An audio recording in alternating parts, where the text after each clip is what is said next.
Do something intelligent!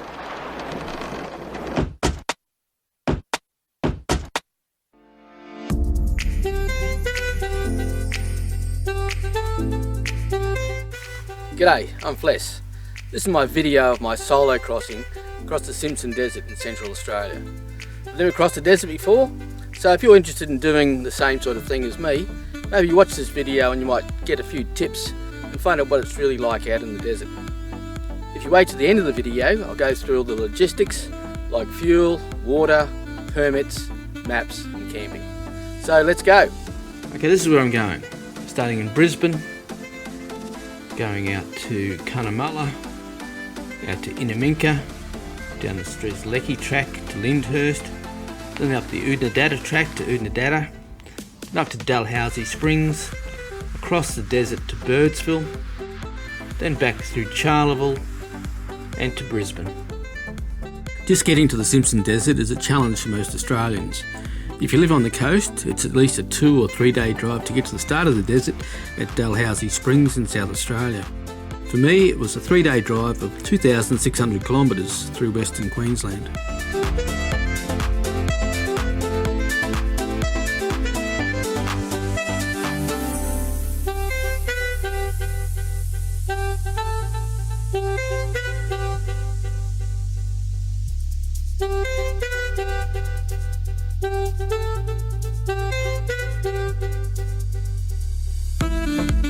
I took the opportunity to visit the Dig Tree on Cooper Creek.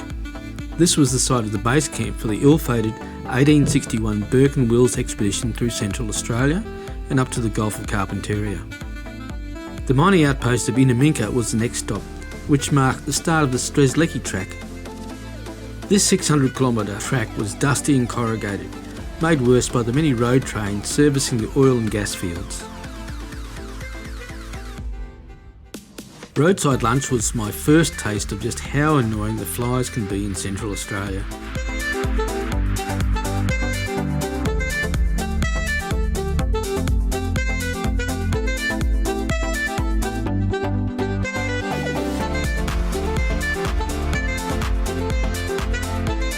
The 80 kilometre stretch of bitumen between Lyndhurst and Maree was a welcome relief from the rough dirt roads and dust. The Oodnadatta track starts at Maree, which was the beginning of virtually all dirt and sand driving for the next 4 days. Well, it's the end of day 2. Today I've driven from Thargomindah to Inaminka, down the Strzelecki track, and now I'm on the Oodnadatta track. I've done 900 kilometres, it's about 9 o'clock at night, so it's been a great day and it's time for bed again. Night 2 was spent at a campsite beside the old Garn Railway.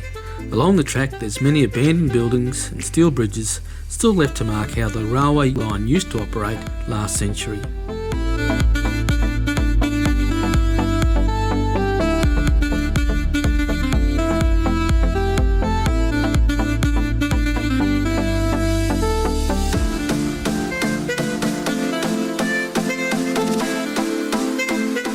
Oodnadatta was my final fuel point before heading to the desert. Between there and Birdsville, 600 kilometres away, there are absolutely no facilities of any kind. You are on your own. After 500 kilometres of dirt, gibber rocks and bull dust on the Oodnadatta track, you turn off and head to Dalhousie Springs. The track really deteriorated along here. The corrugations were unbearable, and I had to let the tyres down further to try and stop the fillings of my teeth from shaking out. The Dalhousie Springs campsite was pretty full. A lot of the campers were stragglers who had crossed the desert after the recent Big Red Bash music festival at Birdsville. The warm artesian bore-fed waterhole was fantastic to swim in. While the air temperature was less than 10 degrees just after sunset and again early in the morning, the water always stays at around 40 degrees. The flies weren't too bad at Dalhousie Springs. I think that's because the mosquitoes had eaten them all. Day 4 saw me start off on my Simpson Desert adventure.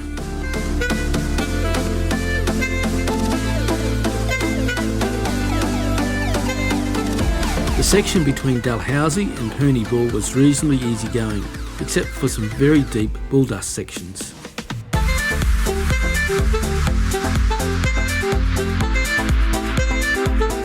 It was again necessary to let the tyres down to obtain enough traction in the sandy sections. My tyres were now down to 16 pounds. The sign marks the official start of the Simpson Desert and the first sand dune to cross. I stuck to the French line across the desert. This is the shortest crossing, but it is all hard sand driving. Apparently the alternative rig road is a little easier, but it's over 100 kilometres longer.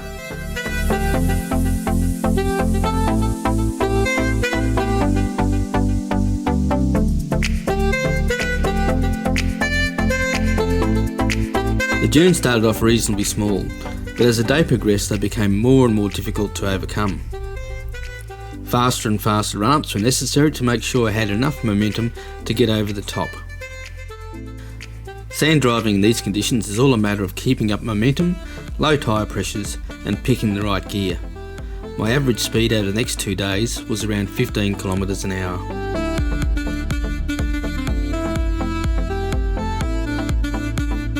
On reaching the summit of some of the dunes, it became a real leap of faith because all you can see from the driver's seat for a few seconds is blue sky. You just hope there isn't a vertical drop the other side, that the track continues reasonably straight and that Evel Knievel isn't thundering up the other side. The mandatory sand flags on the front of vehicles make a lot of sense. On the first day I only came across half a dozen vehicles coming the other way, and only 3 other vehicles had left Dalhousie Springs on the same day I did. Quite often during the crossing I drove many hours without seeing a single person.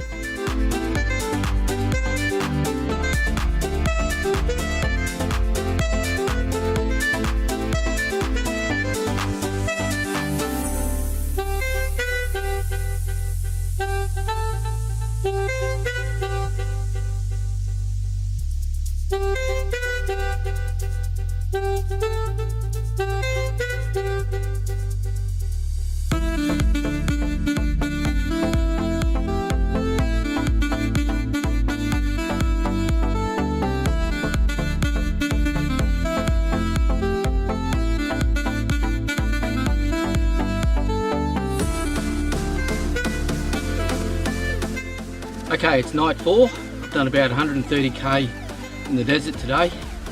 Yesterday I did 550k from Oodnadatta to Dalhousie Springs. The road was pretty rough in places, and today it's been just about all sand.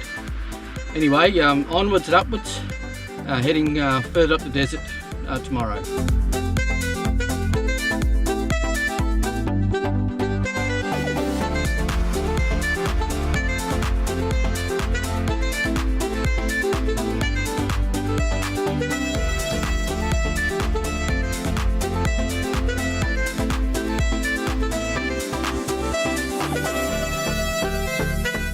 Looks like I had a visitor at my camp last night.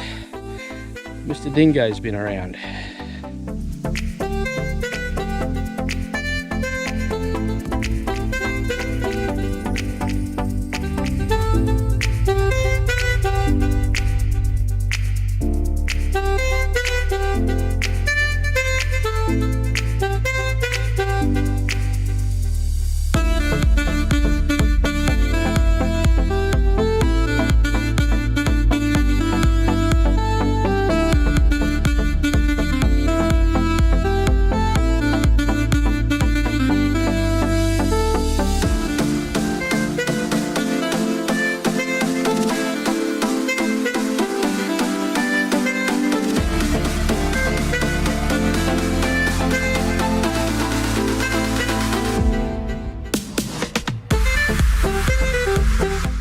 Well, it's the start of day 3 of my crossing.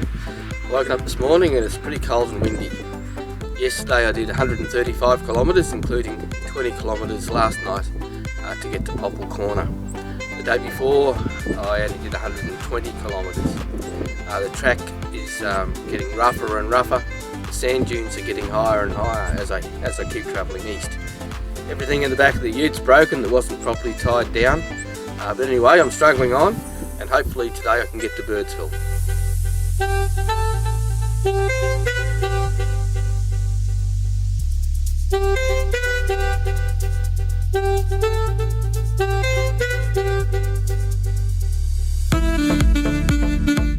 I was confronted by very high winds and a sandstorm on the final day of the crossing. There were a few salt pans to cross, with an 18-kilometre section of flat, dry salt lake to drive along once I reached the Queensland border.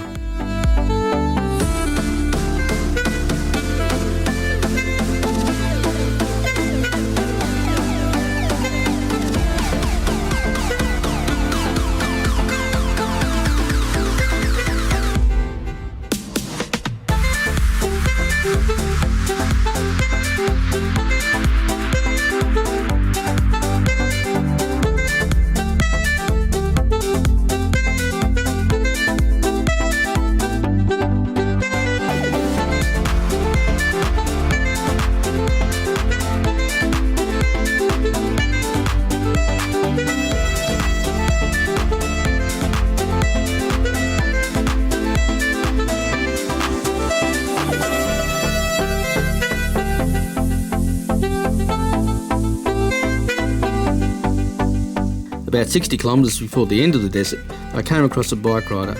He had ridden from Perth and he was very happy to share a cold beer with me.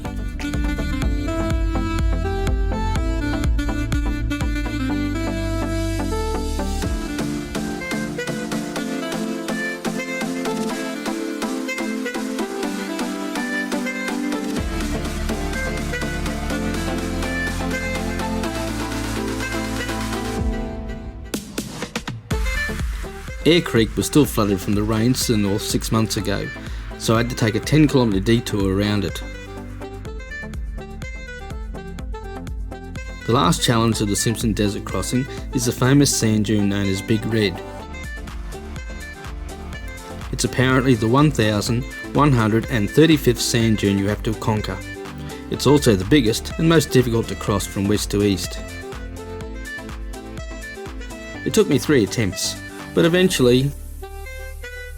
Yes, made it up to the top of Big Red.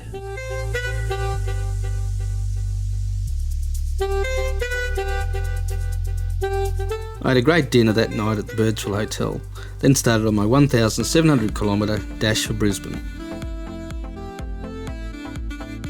If you want to find out more about the logistics of crossing the Simpson Desert, vehicle preparation, maps, fuel, water, well then click down here.